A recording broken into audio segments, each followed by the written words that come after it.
niggas. What we're gonna do? We're gonna bury that nigga down here. Right here, motherfuckers. We're burying him down here. And get done with it. Okay?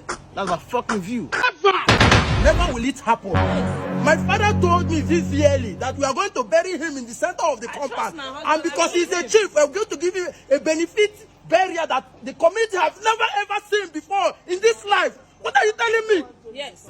You meaning not the place you bury my papa? My father told me, spoke to me, that we are going to bury him in the center of the compound. We are not going to bury him here. Yes. How will you bury a whole grown-up chief in the backyard? Yes, I believe him. Owero, confirm me too. Hold on a minute, Edda. And that's this one going to do. Okay, I'm getting down with you and bury him over there. Now, who's going to fund that bill?